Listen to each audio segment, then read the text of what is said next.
لقد کان لکم فی رسول اللہ اسوۃ حسنہ، فی الحقیقت تمہارے لیے رسول اللہ صلی اللہ علیہ وسلم کی ذات میں نہایت ہی حسین نمونہ حیات ہے۔ ناظرین، آپ نے ملاحظہ کیا کہ رسول اللہ صلی اللہ علیہ وسلم نے نفلی عبادات میں اس قدر زیادتی کرنے سے منع فرما دیا کہ جس سے مالی، جانی اور ازدواجی حقوق وغیرہ کی ادائیگی میں رکاوٹ آئے۔ جیسے حضرت عبداللہ بن عمرو بن عاص رضی اللہ تعالیٰ عنہ سے روایت ہے کہ نبی کریم صلی اللہ علیہ وسلم نے مجھ سے فرمایا، مجھے یہ بتایا گیا کہ تم رات کو قیام کرتے اور دن کو روزہ رکھتے ہو۔ عرض گزار ہوا کہ واقعی میں ایسا کرتا ہوں۔ آپ صلی اللہ علیہ وسلم نے فرمایا، جب تم یہ کرتے ہو تو تمہاری آنکھیں بھی کمزور ہوں گی اور تمہاری طبیعت بھی سست پڑے گی، جبکہ تم پر اپنی جان اور اپنے گھر والوں کا بھی حق ہے، لہٰذا روزے رکھو اور چھوڑ بھی دیا کرو، قیام کرو اور سویا بھی کرو۔ اور حضرت عائشہ صدیقہ رضی اللہ عنہا سے روایت ہے کہ نبی کریم صلی اللہ علیہ وسلم نے حضرت عثمان بن مظعون رضی اللہ تعالیٰ عنہ کو بلایا تو حاضر خدمت ہو گئے۔ آپ صلی اللہ علیہ وسلم نے فرمایا، اے عثمان، کیا تم میری سنت کو ناپسند کرتے ہو؟ عرض گزار ہوئے کہ خدا کی قسم یا رسول اللہ، ایسا نہیں ہے، بلکہ میں تو آپ کا سنت کا طالب ہوں۔ آپ صلی اللہ علیہ وسلم نے فرمایا، میں تو سوتا ہوں اور نماز پڑھتا ہوں، روزے رکھتا ہوں اور چھوڑتا ہوں، نیز عورتوں سے نکاح کرتا ہوں۔ اے عثمان، اللہ سے ڈرو، کیونکہ تمہاری بیوی کا تم پر حق ہے، تمہارے مہمان کا تم پر حق ہے اور تمہاری جان کا تم پر حق ہے، لہٰذا روزے رکھو اور چھوڑا بھی کرو، نماز پڑھو اور سویا بھی کرو۔ ناظرین، معلوم ہوا کہ انسانی ضروریات پوری کرنے کے لیے حلال روزی کمانے کا حکم شرعی ہے جو ہمارے مقدر میں لکھا ہے، وہ تقدیر الہی ہے، اور تقدیر علم الہی کا نام ہے۔ اللہ تعالیٰ کے علم میں کیا ہے اسے وہی بہتر جانتا ہے۔ ہمیں اس پر اتنا ایمان رکھنا چاہیے کہ جو کچھ ہوتا ہے اللہ کے علم کے مطابق ہوتا ہے، لیکن ہم تقدیر کے مکلف نہیں بلکہ احکام شرع کے پابند ہیں، لہٰذا ہمیں تمام امور اپنے اپنے وقت پر محنت و خلوص اور منصوبہ بندی کے ساتھ سر انجام دینے کا حکم ہے۔ پھر جو بھی مل جائے اس پر اللہ تعالیٰ کا شکر ادا کرنا چاہیے۔ ناظرین، مسلمانوں کو چاہیے کہ رزق کے معاملے میں اور زندگی کے ہر معاملے میں اللہ پر بھروسہ رکھے، کیونکہ اس کائنات میں سب سے خوبصورت رشتہ اور تعلق رب العالمین کے ساتھ تعلق ہے، جس پر بھروسہ انسان کو کبھی ہارنے نہیں دیتا، جس پر توکل کبھی غم میں مبتلا نہیں ہونے دیتا، جس سے امید کبھی مایوس نہیں ہونے دیتی، جس پر یقین کبھی خالی ہاتھ نہیں لوٹاتا، جس پر ایمان کبھی بہکنے نہیں دیتا، جس کی طرف توجہ کبھی بھٹکنے نہیں دیتی۔ اس لیے کسی انسان کو کھانا کھلا کر یہ مت سوچیں کہ ہم نے اسے کھانا کھلایا، بلکہ یہ سوچیں کہ رزق ہی ہمیں اسی کے نصیب سے ملا تھا، یہ تو رب کے دیے ہوئے میں سے ہی دے رہے ہیں نا، ورنہ ہماری کیا اوقات ہے کہ ہم کسی کو کچھ کھلا سکیں؟ یہ تو اللہ ہی کی رحمت ہے جو ہماری عزت بنائے ہوئے۔ یاد رکھیں، بعض اوقات جو چیزیں آپ کا دل توڑتی ہیں وہ نتیجتاً آپ کی نظر ٹھیک کر دیتی۔ خاموش ہو جایا کریں، سہ جایا کریں، جھک جایا کریں، مان لیا کریں، یہ عاجزی ہے جو اللہ کو بہت محبوب ہے۔ بندہ جب با اختیار ہوتے ہوئے خاموش ہو جاتا ہے تو اللہ کی نظر میں معتبر ہو جاتا ہے، لیکن افسوس کہ آج کا ہر انسان اپنی انا کو ایسا مسئلہ بنا رکھا ہے کہ اس کو جھکنا نہیں آتا، اور یہی ہماری پریشانیوں کی سب سے بڑی وجہ ہے۔ ناظرین، ہم رزق کے بارے میں اور اس کے حلال کی اہمیت کے بارے میں مزید تذکرہ بھی کریں گے، لیکن پہلے آپ کو رزق کے 16 دروازوں کے بارے میں بتاتے ہیں جو ہمارا آج کا اصل موضوع ہے۔ ناظرین، روایت میں یہ بات ملتی ہے کہ اللہ تعالیٰ نے رزق کے 16 دروازے مقرر کیے ہیں اور اس کی چابیاں بھی بنائی ہیں۔ جس نے یہ چابیاں حاصل کر لیں وہ کبھی تنگ دست نہیں رہے گا۔ پہلا دروازہ نماز ہے۔ جو لوگ نماز نہیں پڑھتے ان کے رزق سے برکت اٹھا دی جاتی ہے، وہ پیسہ ہونے کے باوجود بھی پریشان رہتے ہیں۔ دوسرا دروازہ استغفار ہے۔ جو انسان زیادہ سے زیادہ استغفار کرتا ہے، توبہ کرتا ہے، اس کے رزق میں اضافہ ہو جاتا ہے، اور اللہ ایسی جگہ سے رزق دیتا ہے جہاں سے کبھی اس نے سوچا بھی نہیں ہوتا۔ تیسرا دروازہ صدقہ ہے۔ اللہ نے فرمایا کہ تم اللہ کی راہ میں جو خرچ کرو گے اللہ اس کا بدلہ دے کر رہے گا۔ انسان جتنا دوسروں پر خرچ کرے گا اللہ اسے 10 گنا بڑھا کر دے گا۔ چوتھا دروازہ تقوی اختیار کرنا ہے۔ جو لوگ گناہوں سے دور رہتے ہیں اللہ اس کے لیے آسمان سے رزق کے دروازے کھول دیتے ہیں۔ پانچواں دروازہ نفلی عبادت کی کثرت ہے۔ جو لوگ زیادہ سے زیادہ نفلی عبادت کرتے ہیں اللہ ان پر تنگ دستی کے دروازے بند کر دیتے ہیں۔ اللہ کہتا ہے اگر تو عبادت میں کثرت نہیں کرے گا تو میں تجھے دنیا کے کاموں میں الجھا دوں گا۔ لوگ سنتوں اور فرض پر ہی توجہ دیتے ہیں، نفل چھوڑ دیتے ہیں، جس سے رزق میں تنگی ہوتی ہے۔ چھٹا دروازہ حج اور عمرے کی کثرت کرنا۔ حدیث میں آتا ہے حج اور عمرہ گناہوں اور تنگ دستی کو اس طرح دور کرتے ہیں جس طرح آگ کی بھٹی سونا چاندی کی میل دور کر دیتی ہے۔ 7واں دروازہ رشتہ داروں کے ساتھ اچھے سلوک سے پیش آنا، ایسے رشتہ داروں سے بھی ملتے رہنا جو آپ سے قطع تعلق ہوں۔ 8واں دروازہ کمزوروں کے ساتھ صلح رحمی کرنا ہے، غریبوں کے غم بانٹنا، مشکل میں کام آنا اللہ کو بہت پسند ہے۔ 9واں دروازہ اللہ پر توکل ہے، جو شخص یہ یقین رکھے کہ اللہ دے گا تو اسے اللہ ضرور دے گا، اور جو شک کرے گا وہ پریشان ہی رہے گا۔ 10واں دروازہ شکر ادا کرنا ہے، انسان جتنا شکر ادا کرے گا اللہ رزق کے دروازے کھولتا چلا جائے گا۔ 11واں دروازہ ہے گھر میں مسکرا کر داخل ہونا، مسکرا کر داخل ہونا سنت بھی ہے۔ حدیث میں آتا ہے نبی صلی اللہ علیہ وسلم نے فرمایا، اللہ فرماتا ہے کہ رزق بڑھا دوں گا جو شخص گھر میں داخل ہو اور مسکرا کر سلام کرے۔ 12واں دروازہ ماں باپ کی فرما برداری کرنا ہے، ایسے شخص پر کبھی رزق تنگ نہیں ہوتا۔ 13واں دروازہ ہر وقت باوضو رہنا ہے، جو شخص ہر وقت نیک نیتی کے ساتھ باوضو رہے تو اس کے رزق میں کمی نہیں ہوتی۔ 14واں دروازہ چاشت کی نماز پڑھنا ہے، جس سے رزق میں برکت بڑھتی ہے۔ حدیث میں ہے چاشت کی نماز رزق کو کھینچتی ہے اور تنگ دستی کو دور بھگاتی ہے۔ 15واں دروازہ ہے روزانہ سورہ واقعہ پڑھنا، اس سے رزق بہت بڑھتا ہے۔ 16واں دروازہ ہے اللہ سے دعا مانگنا، جو شخص جتنا صدقے دل سے اللہ سے مانگتا ہے اللہ اس کو بہت دیتا ہے۔ ناظرین، آپ نے رزق کے 16 دروازے ملاحظہ فرمائے۔ یاد رہے کہ 16 دروازے اور ان کی کنجیاں قرآن و حدیث کی تعلیمات سے اخذ شدہ ہیں، اس لیے ہر انسان کو چاہیے کہ ان 16 باتوں پر عمل کرے، انشاءاللہ بہت فائدہ ہوگا۔ ناظرین، تقوی اور رزق کا تعلق کیا ہے، آئیے اس بارے میں آپ کو بتاتے ہیں۔ آئیے ایک نگاہ حدیث قدسی کے اس فقرے پر ڈالتے ہیں۔ کوئی بندہ اگر اپنی خواہشات پر میرے احکام اور مرضی کو ترجیح دے گا تو میں زمین و آسمان کو اس کے رزق کا ضامن بنا دوں گا۔ ناظرین، آپ نے ملاحظہ کیا کہ تقوی اختیار کرنے والے کے لیے اللہ تعالیٰ کا وعدہ ہے کہ زمین و آسمان کی ہر شے اس کے رزق کی ضامن ہو جاتی ہے۔ معلوم ہوا کہ تقوی رحمت الہی کا وسیع دروازہ ہے۔ تقوی کے ذریعے انسان اللہ سے رزق نازل کرا سکتا ہے۔ تقوی سے ہی باران رحمت نازل ہوتی ہے اور مشکلات برطرف ہوتی ہیں۔ تقوی کے سہارے ہی اللہ کی جانب سے فتح و کامیابی میسر ہوتی ہے، اسی کے طفیل بند دروازے کھل جاتے ہیں۔ تقوی کی ہی بدولت خداوند عالم زندگی کی مشکلات میں لوگوں کے لیے آسانیاں فراہم کرتا ہے، جیسا کہ ارشاد الہی ہے، اور جو بھی اللہ سے ڈرتا ہے اللہ اس کے لیے نجات کی راہ پیدا کر دیتا ہے اور اسے ایسی جگہ سے رزق دیتا ہے جس کا خیال بھی نہیں ہوتا ہے۔ اور جو خدا پر بھروسہ کرے گا خدا اس کے لیے کافی ہے۔ بے شک خدا اپنے حکم کا پہچاننے والا ہے، اس نے ہر شے کے لیے ایک مقدار معین کر دی ہے۔ اسی طرح ایک اور مقام پر ارشاد الہی ہے، اور جو خدا سے ڈرتا ہے خدا اس کے معاملات میں آسانی پیدا کر دیتا ہے۔ اور نبی کریم صلی اللہ علیہ وسلم کا ارشاد گرامی ہے، اگر کسی بندے پر زمین و آسمان کے دروازے بالکل بند ہو جائیں پھر وہ تقوی الہی اختیار کرے تو اللہ اس کو زمین و آسمان میں کشادگی اور آسانی عطا کر دے گا۔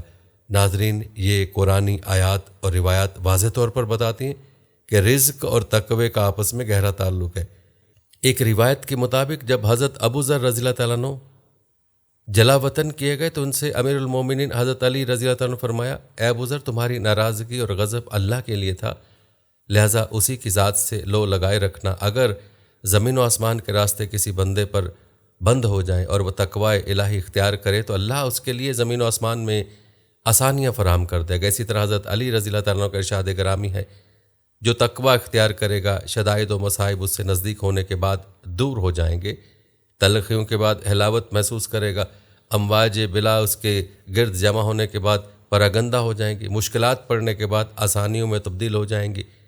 ناظرین، بیان کی گئی روایت سے یہ بات واضح ہوتی ہے کہ تقوی اختیار کرنے والے کے لیے اللہ تعالیٰ آسانیاں پیدا فرماتا ہے، اس کی ہر طرح کی مشکلات آسانیوں میں بدل جاتی ہیں۔ اس لیے ہر انسان جو چاہتا ہے کہ اس کے رزق میں اضافہ ہو اس کو چاہیے کہ وہ تقوی اختیار کرے۔ ناظرین، رزق کے 16 دروازوں کے علاوہ یہ بھی منقول ہے کہ اللہ پاک نے رزق کے 4 دروازے رکھے۔ پہلے 3 تو صرف مسلمانوں کے لیے اور چوتھا ساری دنیا کے لیے، یعنی مسلم، غیر مسلم، بت پرست، دہریہ وغیرہ۔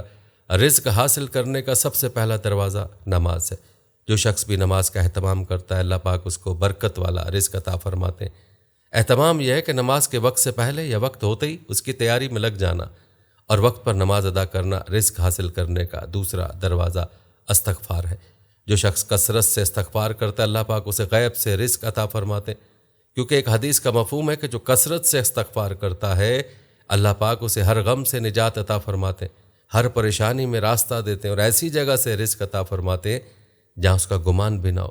علماء کرام فرماتے ہیں کہ کثرت کا مطلب ہے کہ کم از کم 300 مرتبہ، تو جو روزانہ 300 مرتبہ سے زیادہ استغفار کرے گا انشاءاللہ اسے بہترین رزق ملے گا۔ ناظرین، رزق حاصل کرنے کا تیسرا دروازہ تقویٰ ہے۔ تقویٰ کے معنی گناہوں سے بچنا ہے۔ یاد رہے کہ مسلمان کے ذمے ہر نیکی کرنا نہیں ہے، لیکن ہر گناہ سے بچنا ہر مسلمان کے لیے لازم ہے۔ جو ہر گناہ سے بچتا ہے وہ اللہ کے ہاں متقی کہلاتا ہے۔ اس کا آسان طریقہ یہ کہ ہم ہر کام کرنے سے پہلے یہ دیکھ لیں کہ اس کام سے اللہ اور اللہ کے رسول صلی اللہ علیہ وسلم نے منع تو نہیں فرمایا۔ اگر منع فرمایا تو ہم رک جائیں۔ جو اللہ کا ہو جاتا ہے تو پھر اللہ اپنے بندوں کو اس کی خدمت پر مامور فرما دیتے ہیں۔ ناظرین، رزق حاصل کرنے کا چوتھا دروازہ ذریعہ معاش اختیار کرنا ہے، اور یہ دروازہ سب کے لیے، کوئی کافر ہو یا مسلم، بتوں کو پوجنے والا ہو یا آتش پرست، اگر وہ معاش کا کوئی ذریعہ اختیار کرے گا تو اللہ اسے رزق عطا فرمائیں گے۔ مجھے افسوس اس بات پر ہے کہ مسلمانوں کی اکثریت نے پہلے 3 دروازے بھلا دیے اور آخری دروازے کو ہی لازمی سمجھ لیا، جبکہ ان 3 دروازوں سے رزق حاصل کرنا بہت آسان ہے۔ اس بات کا یہ مطلب نہیں ہے کہ ملازمت، کاروبار یا معاش کا کوئی بھی دوسرا ذریعہ جو ہم نے اختیار کیا ہوا ہے اسے چھوڑ کر بیٹھ جائیں اور کام نہ کریں۔ کام ضرور کریں، لیکن اگر ہم چوتھے دروازے کے ساتھ ساتھ پہلے 3 دروازوں کو بھی استعمال کریں گے تو ہمیں تھوڑی محنت میں زیادہ رزق ملے گا، ہماری مشقت کم ہو جائے گی اور ہماری کمائی غیر ضروری جگہوں پر نہیں لگے گی اور ہمارا مال ضائع نہیں ہوگا۔ ناظرین، یہ رزق کی ناقدری کرنے کے حوالے سے ایک اجمالی سا نقشہ تھا جو پیش کیا گیا، ورنہ رزق کی جو ناقدری ہم اپنی آنکھوں سے دیکھتے ہیں اور کرتے ہیں وہ سب کے سامنے۔ آئیے اب آپ کو رزق کی قدردانی کے بارے میں اسلامی تعلیمات بتاتے ہیں۔ یاد رہے کہ رزق عربی زبان کا لفظ ہے جس کے لغوی معنی عطا کے، خواہ دنیاوی عطا ہو یا اخروی۔ عربی زبان میں رزق اللہ تعالیٰ کی ہر عطا کردہ چیز کو کہا جاتا ہے۔ مال، علم، طاقت، وقت، اناج، سب نعمتیں رزق میں شامل ہیں۔ غرض ہر وہ چیز جس سے انسان کو کسی نہ کسی اعتبار سے فائدہ پہنچتا ہے وہ رزق ہے۔ رزق اللہ تعالیٰ کی ایسی نعمت ہے جس کی تقسیم کا اختیار اللہ تعالیٰ نے اپنے پاس رکھا ہے۔ اللہ تعالیٰ کا ارشاد ہے، بلا شبہ اللہ تعالیٰ تو خود ہی رازق ہے، مستحکم قوت والا ہے۔ قرآن مجید میں بندوں کے حکم دیا گیا کہ وہ اللہ کی نعمتوں سے خوب فائدہ اٹھائیں، مگر اعتدال سے تجاوز نہ کریں، جیسا کہ ارشاد باری تعالیٰ ہے، اور خوب کھاؤ اور پیو اور حد سے مت نکلو، بے شک اللہ حد سے نکل جانے والوں کو پسند نہیں کرتے ہیں۔ ایک اور موقع پر فرمایا کہ کھاؤ جو پاک چیزیں ہم نے تمہیں روزی دی ہیں، اور اس میں زیادتی نہ کرو کہ تم پر میرا غضب اترے، اور جس پر میرا غضب اترا بے شک وہ ہلاک ہوا، یعنی جہنم میں گیا۔ ناظرین، یاد رکھیں، اسلام نے خرچ کرنے میں اعتدال و میانہ روی کا حکم دیا ہے اور اسراف و فضول خرچی سے منع کیا ہے، اور یہی اس کا مقرر کردہ راستہ ہے، اور اس کی پابندی انہی لوگوں سے ممکن ہے جن کے پاس قناعت کی دولت اور جذبہ ایمانی ہے۔ حضرت عائشہ رضی اللہ عنہ سے روایت ہے کہ نبی صلی اللہ علیہ وسلم میرے پاس گھر تشریف لائے۔ آپ صلی اللہ علیہ وسلم نے دیکھا کہ روٹی کا ایک ٹکڑا زمین پر پڑا ہوا ہے۔ آپ صلی اللہ علیہ وسلم نے اسے اٹھایا، صاف کیا، پھر کھا لیا اور فرمایا، عائشہ، اللہ تعالیٰ کی جو نعمتیں تمہارے پڑوسی بن جائیں ان کے ساتھ اچھے طریقے سے پیش آؤ، حسن سلوک سے پیش نہ ہوگی تو بھاگ جائیں گے، اور جس قوم سے یہ بھاگ جاتی ہیں ان کی طرف واپس لوٹ کر نہیں آتی۔ اسی طرح حضرت جابر رضی اللہ عنہ سے روایت ہے کہ شیطان تمہارے پاس ہر کام کے وقت آ جاتا ہے، یہاں تک کہ کھانے کے وقت بھی آ جاتا ہے، بس جب تم میں سے کسی کا لقمہ گر جائے تو اسے اٹھا لے، اس کے ساتھ جو مٹی لگ گئی ہو اسے دور کر دے، پھر اسے کھا لے اور اسے شیطان کے لیے نہ چھوڑے، جب فارغ ہو جائے تو اپنی انگلیاں چاٹ لے، پتہ نہیں کھانے کے کس حصے میں برکت ہے۔ مسلم سے روایت ہے۔ ناظرین، ذرا غور کریں کہ ہمیں رزق کی کس قدردانی کرنے کی تلقین کی جا رہی ہے، اور ہم ہیں کہ رزق کی ناقدری میں حدیں پار کر رہے ہیں۔ ہمیں اس بارے میں سوچنا ہوگا اور خبردار ہونا ہوگا۔ ناظرین، طبقات ابن سعد میں کہ ام المومنین حضرت میمونہ رضی اللہ عنہا کو راستے میں چلتے ہوئے ایک انار کا دانہ ملا۔ انہوں نے جیسے ہی دیکھا اٹھا لیا اور یوں فرمایا، اللہ پاک رزق ضائع کرنے والے کو پسند نہیں کرتے، یعنی اگر میں نہ اٹھاتی تو یہاں کسی کی نظر نہ پڑتی، اس طرح یہ چیز ضائع ہو جاتی، اور رزق کا ضائع ہو جانا میرے اللہ کو پسند نہیں۔ معلوم ہوا کہ گرے ہوئے لقمے یا رکھی ہوئی چیزوں کو کھانے اور استعمال کرنے میں ہم لوگ جو آر محسوس کرتے ہیں یہ آر صحیح نہیں ہے، بلکہ تواضع کی علامت یہ ہے کہ انسان اللہ کی نعمت کو ضائع نہ ہونے دے، اسی سے رزق میں اضافہ ہوگا۔ ناظرین، خلاصہ کلام یہ ہے کہ ناقدری رزق کے اس زمانے میں بحیثیت مسلمان ہماری اولین ذمہ داری ہے کہ ہم اللہ کی نعمتوں کا استحضار رکھیں اور ایک ایک نعمت کی بھرپور قدر کریں۔ حضرت ابو ہریرہ رضی اللہ عنہ کہتے ہیں کہ ایک مرتبہ نبی اکرم صلی اللہ علیہ وسلم خلاف معمول ایسے وقت میں گھر سے نکلے کہ جب آپ نہیں نکلتے تھے اور نہ وہ اس وقت آپ سے کوئی ملاقات کرتا تھا۔ پھر آپ کے پاس ابو بکر رضی اللہ تعالیٰ پہنچے تو آپ صلی اللہ علیہ وسلم نے پوچھا، ابو بکر تم یہاں کیسے آئے؟ انہوں نے عرض کیا، اللہ کے رسول میں اس لیے نکلا تاکہ آپ سے ملاقات کروں اور آپ کے چہرہ انور کو دیکھوں اور آپ پر سلام پیش کروں۔ کچھ وقفے کے بعد عمر رضی اللہ تعالیٰ عنہ بھی آپ کی خدمت میں حاضر ہوئے۔ آپ صلی اللہ علیہ وآلہ وسلم نے پوچھا، عمر تم یہاں کیسے آئے؟ اس پر انہوں نے بھوک کی شکایت کی۔ آپ صلی اللہ علیہ وسلم نے فرمایا، مجھے بھی کچھ بھوک لگی ہے۔ پھر سب مل کر ابو الہیثم بن تہان انصاری کے گھر پہنچے۔ ان کے پاس بہت زیادہ کھجور کے درخت اور بکریاں تھیں، مگر ان کا کوئی خادم نہیں تھا۔ ان لوگوں نے ابو الہیثم کو گھر پر نہیں پایا تو ان کی بیوی سے پوچھا، تمہارے شوہر کہاں ہیں؟ اس نے جواب دیا کہ ہمارے لیے میٹھا پانی لانے گئے ہیں۔ گفتگو ہو رہی تھی کہ اسی دوران ابو الہیثم ایک بھری ہوئی مشک لے کر آگ پہنچے۔ انہوں نے مشک کو رکھا اور رسول اللہ صلی اللہ علیہ وسلم سے لپٹ گئے اور کہا، میرے ماں باپ آپ پر فدا ہوں۔ پھر سب کو وہ اپنے باغ میں لے گئے اور ان کے لیے ایک بستر بچھایا۔ پھر کھجور کے درخت کے پاس گئے اور وہاں سے کھجوروں کا گچھا لے کر آئے اور اسے رسول اللہ صلی اللہ علیہ وسلم کے سامنے رکھ دیا۔ آپ صلی اللہ علیہ وسلم نے فرمایا، ہمارے لیے اس میں سے تازہ کھجوروں کو چن کر کیوں نہیں لائے؟ عرض کیا، اللہ کے رسول میں نے چاہا کہ آپ خود ان میں سے چن لیں، یا یہ کہا کہ آپ حضرات پکی کھجوروں کو کچی کھجوروں میں سے خود پسند کر لیں۔ بہرحال سب نے کھجور کھائی اور ان کے لائے ہوئے پانی کو پیا۔ اس کے بعد رسول اللہ صلی اللہ علیہ وسلم نے فرمایا، قسم ہے اس ذات کی جس کے ہاتھ میں میری جان ہے، یقیناً یہ ان نعمتوں میں سے ہے جن کے بارے میں قیامت کے دن سوال کیا جائے گا، اور وہ نعمتیں یہ ہیں، باغ کا ٹھنڈا سایہ، پکی ہوئی عمدہ کھجوریں اور ٹھنڈا پانی۔ ناظرین، ہمیں چاہیے کہ نعمتوں کے استحضار کے ساتھ ساتھ اپنے اخراجات پہ فضول خرچی سے بچیں۔ ہماری کوشش ہونی چاہیے کہ ہم خود بھی رزق کی ناقدری نہ کریں اور اپنے زیر دستوں کو بھی اس سے بچانے کی فکر کریں۔ اگر ہم یہ ارادہ کر لیں کہ ہم رزق کی قدر کریں گے تو کتنے غریبوں کی بھوک کا علاج اور ان کے فاقوں کا مداوع ہو سکتا ہے۔ اس وقت اگر مال و دولت کی فراوانی کے زمانے میں ہم رزق کے ضیاع اور بے حرمتی کے نقوش پیش کریں گے تو خدا نخواستہ وقت کے گزرنے کے ساتھ کہیں ہم کنگال، غریب اور مفلس نہ ہو جائیں۔ اللہ تعالیٰ سے دعا ہے کہ اللہ تعالیٰ ہمیں رزق کی قدر کرنے کی توفیق عطا فرمائے اور ہمیں رزق کی ناقدری سے بچائے، آمین۔ ناظرین، آخر میں آپ کو ایک تجزیہ نگار کا تجزیہ بتاتے ہیں جو اس سوال کے حوالے سے کہ رزق کیا ہے۔ ناظرین، یہ تجزیہ نگار لکھتا ہے کہ یہ سوال مذہبی بھی ہے، قانونی اور سماجی بھی ہے۔